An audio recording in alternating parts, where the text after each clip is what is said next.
What's shaking, everybody? Welcome to a Friday edition of the Orangebloods Texas football YouTube channel. I'm Geoff Ketchum, joined by Anwar Richardson. Do us a solid. Hit the like button. Maybe subscribe to the channel. We're talking Bijan Robinson today, and a question that popped up yesterday, Anwar, that we basically decided to save for its own show today. Is Bijan Robinson's upside Reggie Bush at this level? That was a comparison, if I'm not mistaken, that Steve Sarkisian threw out yesterday when talking about what he liked the most about Bijan Robinson. And I thought that's an interesting conversation because as somebody that covered Reggie Bush's recruitment and his career and saw him in person, I have all kinds of thoughts on that. Well, the interesting thing, and there's a lot to cover because I do, is, you covered him on the ground level. Clearly, I followed him. Who didn't follow him back in college? And then, of course, try to see what happens in the pro. The interesting thing to start off with, Ketch, is there's a couple of things. One, usually coaches shy away from comparisons with their guys, right? That is just like the ultimate thing that they never want to do. Secondly, if they do it, they never entertain it with a young player.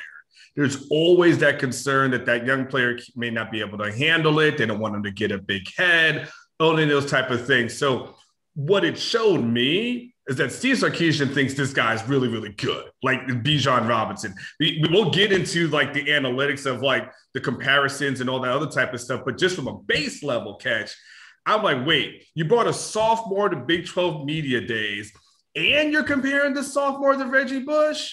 And then you reveal at Big 12 media days that you're probably going to let him carry the entire workload. I'm like, okay, I get it. You are hype about him. So what it shows me, Catch, and we'll get into some more specifics, what it shows me is that Steve Sarkisian, and again, you got to read some of the clues here, really revealed that what we've all believed, that Bijan Robinson has a chance to be really special. And then Steve Sarkisian said a lot of different things within Big 12 media days that made us believe and confirm that he actually believes that Bijan Robinson is going to be special. I'm surprised he went with the Reggie Bush thing. And I know it wasn't a direct comparison. He wasn't saying, I think Bijan is the next Reggie Bush. I think for full context, he was talking about how he liked the way both players had the ability to make a one-cut move and not have to slow down. I don't see Reggie Bush and Bijan Robinson at all. And it's interesting that was that he went public with kind of that comparison, because while I think the world of Bijan, I don't think Reggie Bush when I see him. Okay. Is that because body type, or is it because Reggie Bush was dynamic as a return guy? Because that was the other thing that made Reggie so freaking special. Correct. Him on the returns, you're like prior to that, maybe the most exciting return guy may have been Deion Sanders when he was at Florida State, right? That was when every time there was going to be a punt or kickoff, you're like, oh, I want to watch this. So why don't you, what don't you see in the comparison? Bijan on special teams? Okay, there it is. Okay.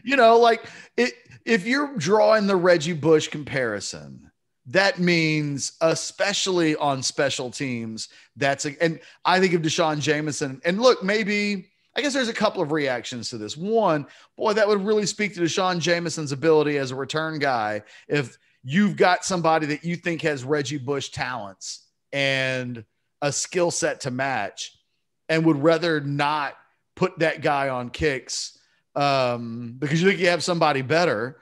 It also potentially is quite an indictment on Tom Herman that maybe Sarkisian hasn't coached a game yet. So it could happen. I mean, I think, I'm remembering the game last year when Deshaun Jameson had the return, and I think it was Gus Johnson that thought it was Bijan. It was screaming the entire time. Yeah. Bijan had the return for a touchdown, and it wasn't him. They just wear the same number.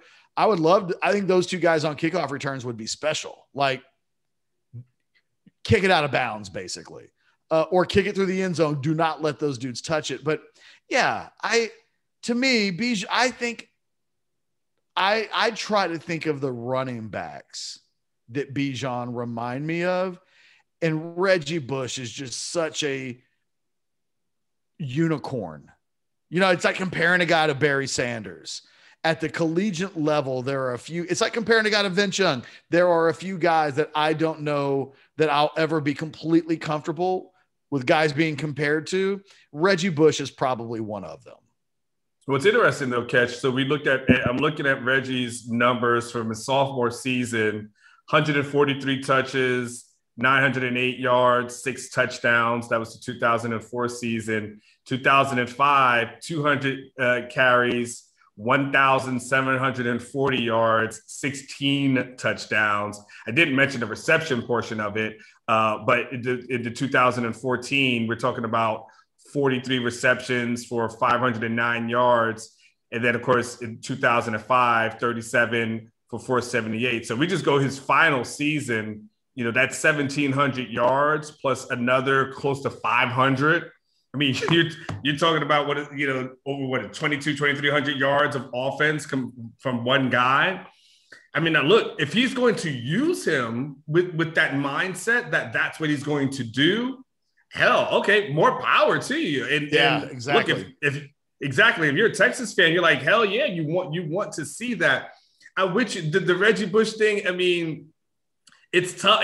The hard part for me from Reggie, this is what Sarkisian kind of said, like you said, he talked about the one cut, ability that he has and being able to one cut. He talked about it being violent, when he does it. And I was trying to see if I could find the exact one. And he says that, hadn't seen that quite some time. The full speed, violent one cut, not lose top speed and get vertical. He says Bijan has that. Because you see it on tape is one thing, to see it on the ground field is another. He said, I saw it every day throughout spring ball. Wow, this is impressive. I mean, that no pressure, Bijan, right, Ketch? Who does he remind you of? It's interesting because he has speed, but he's built. He's got the build of a personal trainer who also works at Best Buy, right? I mean, yes. You see those buff guys who come and are ripping out of their polos and stuff, and they're like, "Do you need some help?" You're like, "I think I'm good." I gotta really, because I'm trying to think of someone I don't have it right now. You got to give me a time, give me a second to think about it. I don't want to make it up.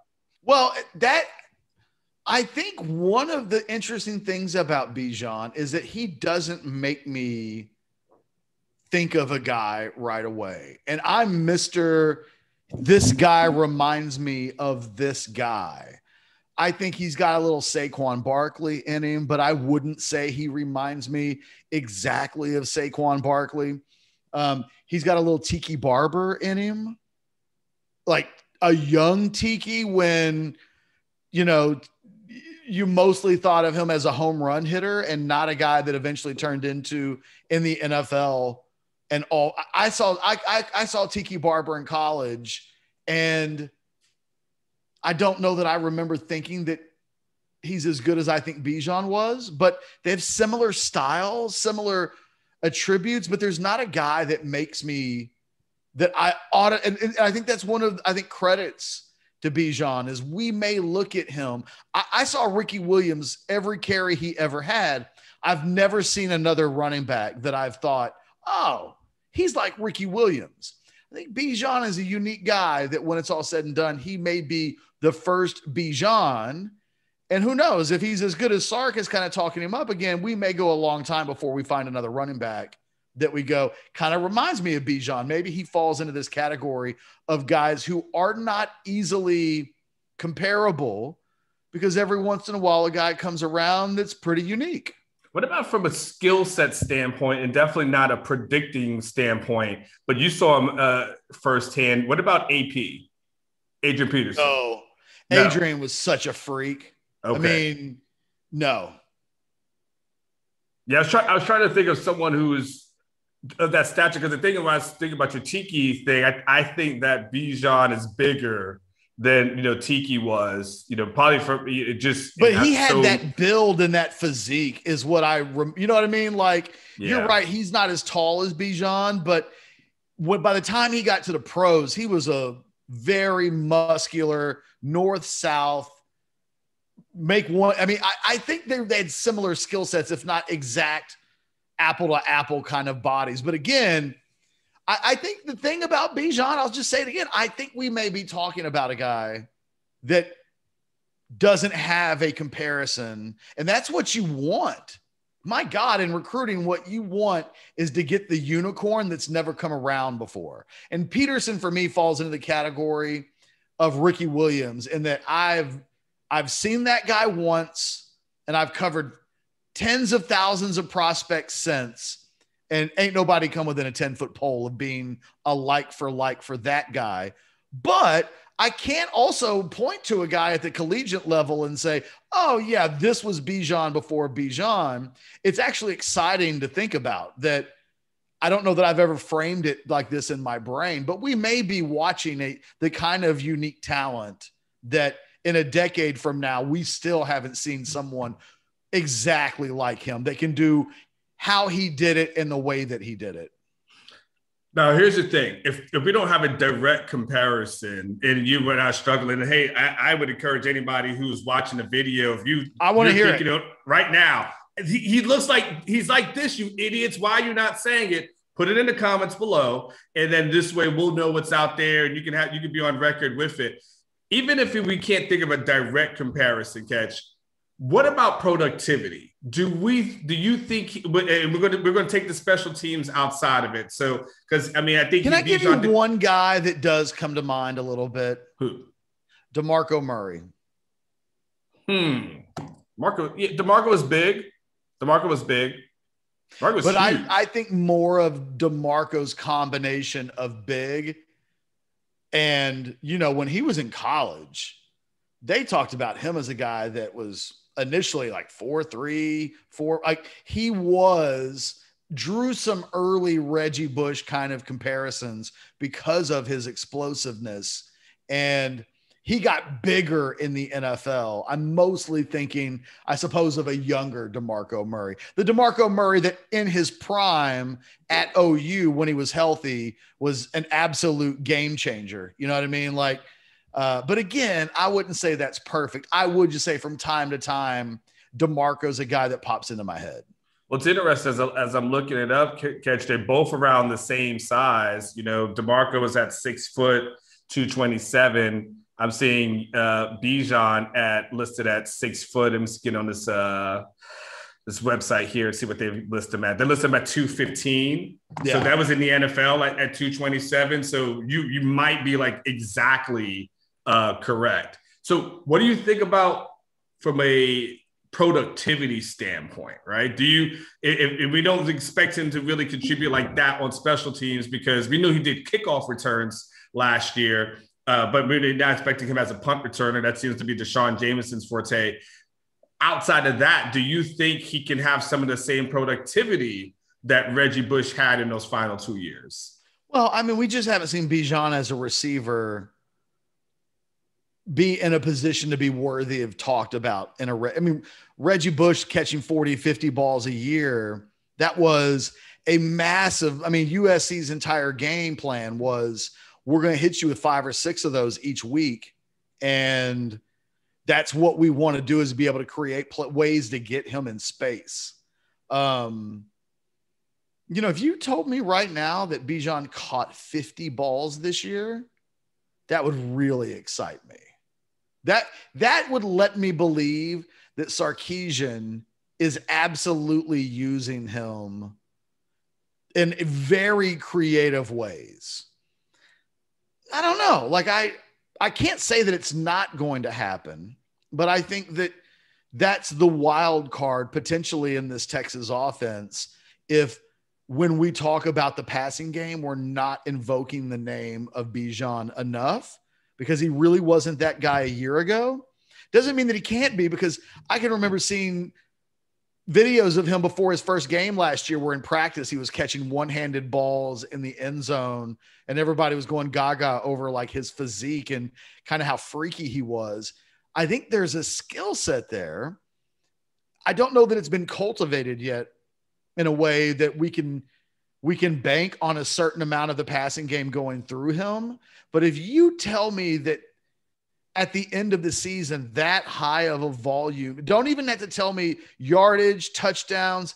If you just told me targets and receptions, and the receptions were in, let's say, the 50 range, I'd be really excited by that, because I think it would mean that his skill set has evolved into a truly all-purpose player that becomes impossible to game plan for on some level.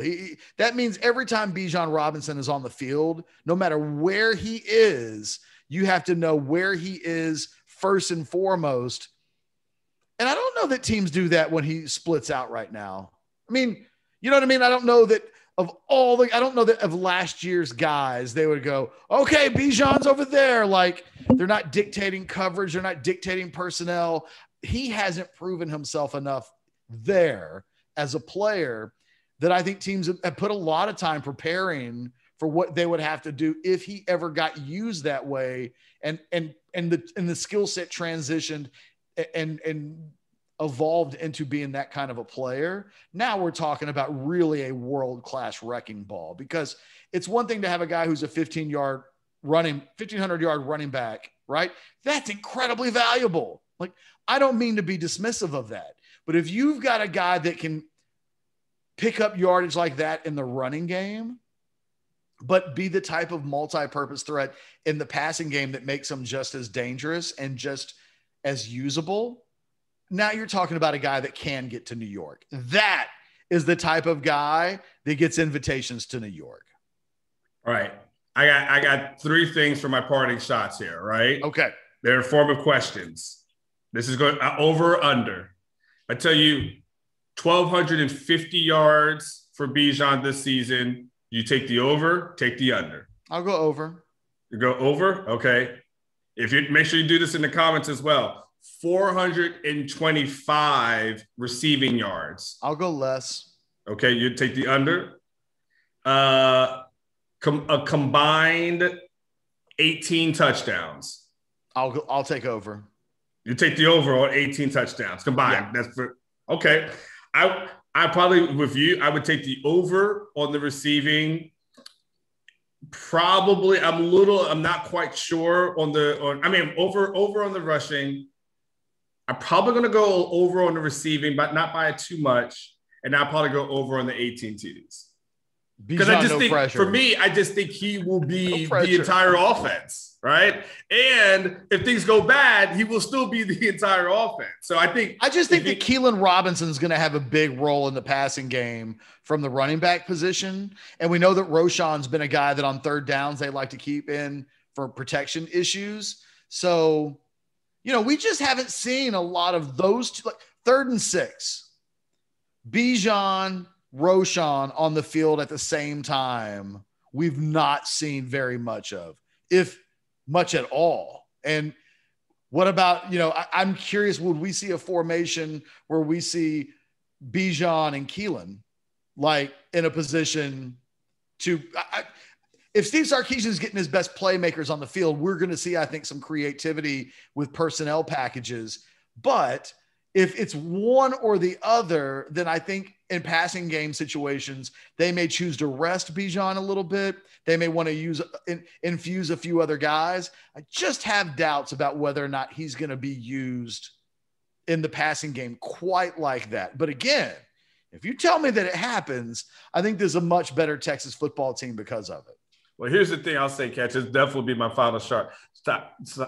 Final parting shot. There it is. I think that Sarkisian was playing coy all throughout the spring and off season. I think when push comes to shove, Bijan is his due because his history shows that he just relies on a bell cow. Here's the one thing that he said from Big 12 Media Days. He's talking about the running back position. He goes, I think from a team's mentality to know that they have a guy back there that is going to carry the football for us that is going to hold on to the football for us, that is going to score touchdowns for us, get first downs, finish games, things of that nature. He was talking about how important it is for him to basically have one guy that the team can lean on and rely on. And that's why I think Keelan is going to be a good gadget weapon that they're going to have. And I think Roschon was used before, but I think at the end of the day, what he wants to do is have playmakers on the field that can take it to the house, like he can have those quick strikes that he's talking about.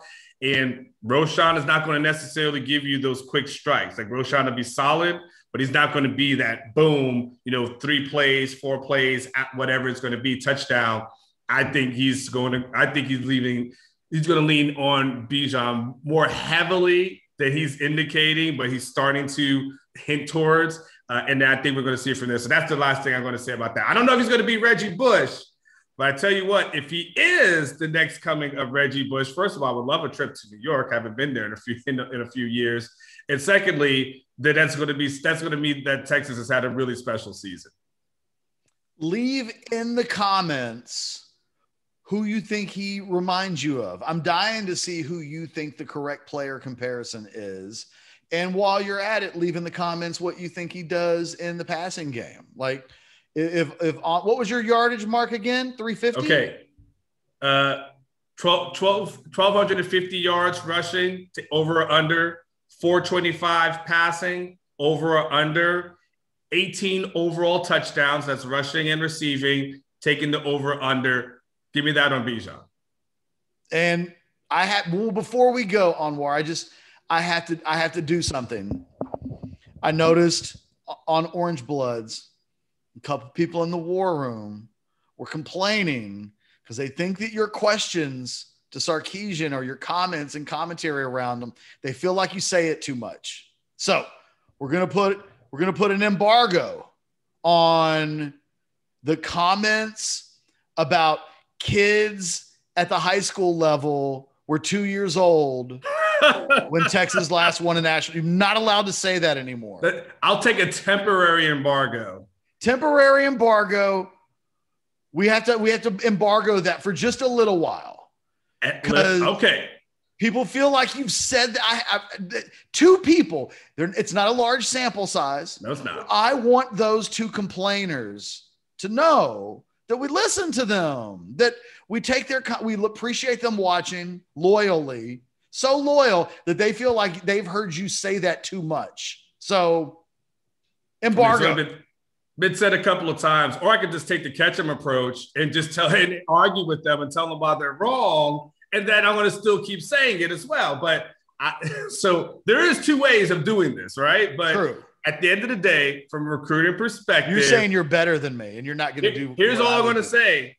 From a recruiting perspective, here we're going to go. I won't say it. I'm just going to say, what I'm going to say, and I'll just leave it at that. You just do the whole, you can do the old joke. It's like, can I get in trouble for thinking something? And they're like, no. It's like, well, I think that the kids were 2 years old. High school prospects. Other thing they got mad at me about media days is they feel like I say too many nice things about Lincoln Riley, or say too many, some good things about Gary Patterson and Gundy. I'm like, look, I get it. What it really boils down to is frustration of where the program is at. And so, they want their writers to tell them stuff, but, sometimes they just don't want a little bit of the opinion to because they feel like it's rubbing it in their face a little bit. So I get it. So I have to find a way to say that Lincoln Riley is great without telling you he's great. I'll have to find a way to tell you that Gary Patterson always gets up for this game. And I have to find a way to tell you that Mike Gundy makes the most out of 3 stars, better than a lot of other programs out there. Somebody's drinking heavily right now. Someone got bingo on the Anwar bingo card. Like because you were talking about them all, you said them all. It was like bing, B-I-N-G-O, drink up. Hey, Anwar, real quick. Yeah. So embargo me. It's only fair. What am I getting embargoed on? That's true. That's a good one. Well, Do you got to get an embargo on the run game? Doesn't matter. Bijan or whatever he does in the run game doesn't matter, because that's been around the same amount of time as. You think? I mean, I'm willing to let that be my embargo. To me, that doesn't feel like me giving something up. Yeah, I don't know. I'm trying to be fair. You know what? Put it in the comments. Yes! I guarantee you they know. Put in the comment. Look, here's how we'll do it. Put it in the comments on Monday when we do the Monday Overreaction podcast. We will take notes. You know what they're going to say? They're going to say, hey, we need to embargo you interrupting Anwar all the time, is what they're going to say. That'll never happen. That'll literally never happen. Ask Chad Hastings, my former radio show partner. Good luck with that. I could try. You know, Anwar, what you have to do, we have to do like we had yesterday in Jerry World. We just have to pretend that we have a delay, right? Because the thing that we said was we can't interrupt each other because of the delay that existed. I mean, if we just want to do shows every single day where it's like Anwar's on a 2-second delay, I will never interrupt you, but it will take that. But I'm offering this. Put it in the comments box. If there's a consensus, we'll go with it, no matter what it is. It may just be they want to embargo me, period. At which point, we can talk about that too. Look, hit the like button if we've made you smile even a little bit. It's Friday. We want you to smile. Or it may be Saturday when you're watching this, or it's the weekend. And it's one of the last weekends that we're going to have before college football really takes off. There's like 3 of them. And then practice begins and it's on. So there's reason to smile. The weather is great. The sun is shining. Enjoy your weekend. Anwar and I look forward to reading the comments and to see what you say on all of these various things. We'll see you on Monday. You guys be good to each other.